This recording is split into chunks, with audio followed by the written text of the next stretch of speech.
Hey folks, it's Jilly Beans here, and I'm here to talk to you today about the things that drew me to join the 12 Tribes community / cult. Yes, so I was a part of the 12 Tribes community / cult for 8 years. It's been 6 years since I left, and I'm just here to share some reflections of what I've learned through the past, especially 6 years, and my experience when I was there in those 8 years. So let's go back a little bit. Back when I was in college. Well, actually, let's go back a little farther. Back when I was in high school. I grew up in Manitou Springs in Colorado, and there was a cafe that the 12 Tribes had there called the Mate Factor. The Mate Factor is a small little cafe in Manitou. They've got some more of those cafes throughout the continental U.S., and they also have different industries like Yellow Deli. They have the Common Ground Cafe. They've got tree services. They've got different things. But anyways, I knew about the Mate Factory in my hometown, and I visited there pretty frequently with my friends growing up in high school. So we got to know the people a little bit. So we were familiar with the place. So fast forward to college again. College, I was down in South Colorado, and it was going really well, making a lot of friends, learning a lot of things. I was involved in learning about community. It was my major, sustainable communities, and things just kind of stopped there. Like, they just kind of fell apart. I ended up being in a relationship with somebody, and then it became really dangerous and bizarre. And so I ended up stopping college, taking a break, coming back home to Manitou where my parents were, and I was just gonna take a break.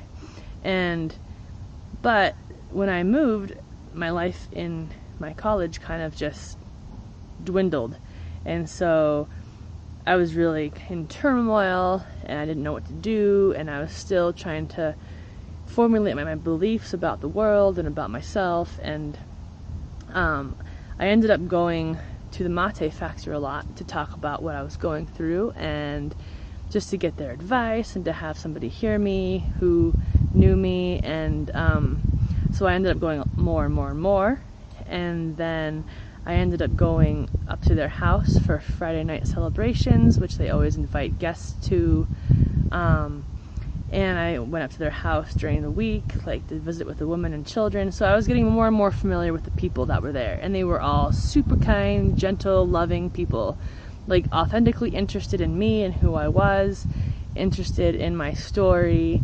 So that was really what started it, was just being familiar with the place and the people.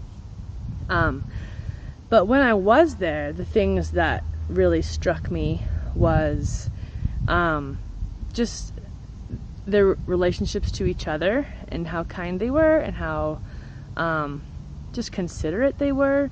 And I really liked that there was like multi-generational families living in the same house, which was really cool.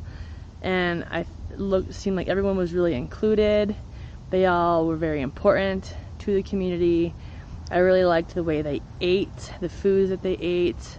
I really liked that they had like different gardens, and they all worked together, and they all shared the load of life. That was really drew me in for sure. I really liked that they handmade things. Like, they handmade all of their cafe stuff they would do by hand, like all the woodwork, and they had plants and macrame and signs and all this really nice stuff to make life nicer. But it was all homemade, which I really love. That stuff, always have and always will. And just that they lived in community, that was a really strong thing in my life back then, and even still now. I think it's important to live near people that you know, and who got your back and you enjoy being around. And so that was a really strong draw for me as well. The doctrine at first definitely was not a strong draw for me. But as time passed, I would go to teachings, and we'd talk about it throughout the day. And I mean, they really preached that, Jesus or Yeshua died for us, and how we are bound to him, and there's a whole lot of doctrine. But as time passed and I learned more, I wanted to be a part of the group. And so I learned about it, and so I started believing it. I chose to believe it. Is what I did.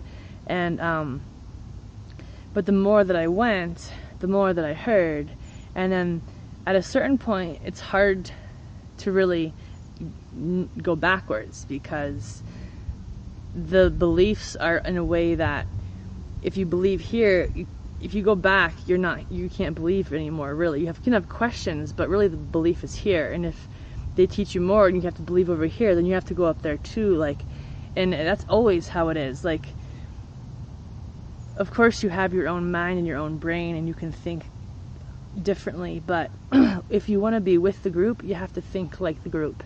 And so for me, it was a really strong draw to be there and be accepted and to be loved and to be a part of something that was bigger than me. So yeah, I was just going through a really hard time in life, and they had all the answers that were hopeful. I was becoming hopeless. I was being discouraged. I was sad about how my life was ending up, and they had all the answers to make me have hope in things again.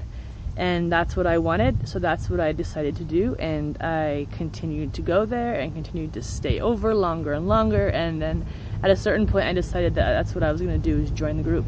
And so it took a while for me to be baptized and fully into the group. My parents were like begging me not to go, my friends were begging me not to go, but I was determined and I did it. And after that, you know, there's just no looking back, honestly. I mean, you can, but it's not encouraged to look back. I mean, the whole point of it is that you need to shed who you are, what you believe, who you were, even your name. All these things need to be gotten rid of. And if you're baptized, then you start fresh as a new person, and you don't build that person. The group think and the doctrine or God or whatever they want to call it, it's all the same thing. That's what builds you now as a person. And so that's a whole other video right there. But so those are the main things that actually drew me into the group, that caused me to want to be a part of it. And they have some good things going on, for sure. I mean, I still appreciate that they they get together and they live together and they're multi-generational and they still eat good foods and have gardens and they do all these really good things. But at this point in my life, I'm very grateful to be my own person and to be having my own choices and my own thoughts, and I can be creative with my brain and I can be who I am, whether it's goofy or fun or sad or like just whatever.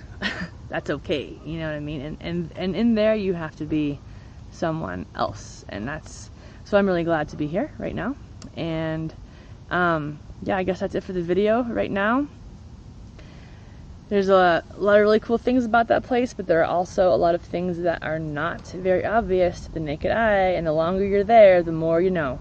So I was there for 8 years, so I know a good bit about the whole situation, and I'll be glad to share that with you as time passes. I can make some more videos for you, so make sure you like and subscribe and comment below if have you ever visited the 12 tribes before. What did you think about the experience? You've probably seen them around. They even go to tours. They go to like music shows and events with their big bus, and they are really into recruiting. Anyways, it was a crazy experience for sure, and I'd love to pass on more and help you be more educated with your choices, because yeah, it's important to know what you're getting into, especially if you're going to commit to the rest of your life. So alright guys, well, you take care and make sure to subscribe, and we'll talk to you next time. Bye.